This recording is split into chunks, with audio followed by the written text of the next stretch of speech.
Oui, Muriel, eh bien, naissance d'une œuvre d'art, on pourrait dire. Nous sommes dans l'atelier de moulage, des fonderies d'art de Saint-Sauveur, avec Bruno Redoutet. Bonjour Bruno. Bonjour. Vous dirigez donc l'entreprise qui se dessine à travers 3 entreprises, on va en parler. Alors, le moulage, c'est un peu le point de départ, parce que dans une fonderie, il y a énormément de métiers, dites-nous. Oui, tout à fait. Le moulage est le point de départ et c'est un départ qui est très très important parce que c'est de là que va naître l'œuvre. Et si le départ n'est pas bien, automatiquement l'œuvre ne sera pas belle. Alors, le moulage, c'est un métier que vous connaissez bien. Votre grand-père, votre père était mouleur, c'est-à-dire que la fonderie d'art, ça fait partie de l'histoire de Luxeuil et de ses environs. Oui, mon grand-père était fondeur d'art, mon père était fondeur d'art, donc je continue ce métier. J'espère que mon fils un jour sera fondeur d'art, voilà. Et est-ce qu'il sera comme vous champion de motocross? Vous avez été professionnel? J'ai été professionnel pendant 11 ans, et puis après il a fallu se mettre au travail, voilà, j'ai repris la fonderie. Bon, alors on se remet au travail.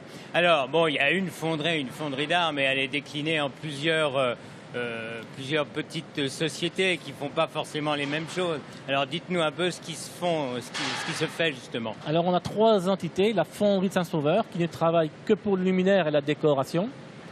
On a Atelier France Bronze qui ne travaille que pour les artistes, qui fait de la petite pièce et de la très grande pièce que vous verrez un petit peu plus tard.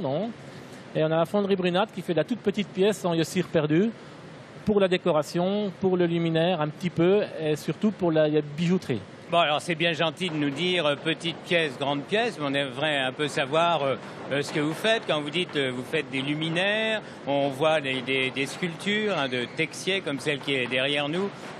Qu'est-ce que vous faites ici? Qu'est-ce que vous créez finalement?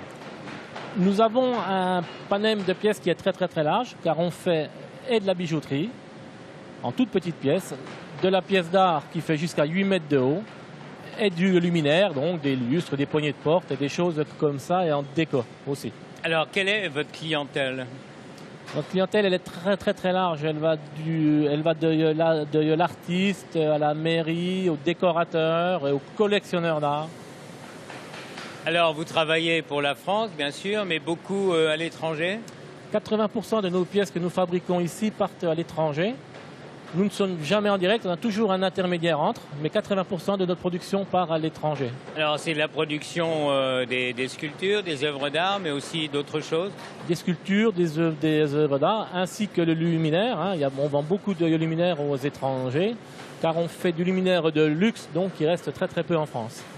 Merci beaucoup, on se retrouve de toute façon à midi, et puis tout à l'heure, Nicole Mériot, sculpteur. Merci. Tout à l'heure, François-Marie, ne partez pas tout de suite et vous le voyez donc les journées européennes.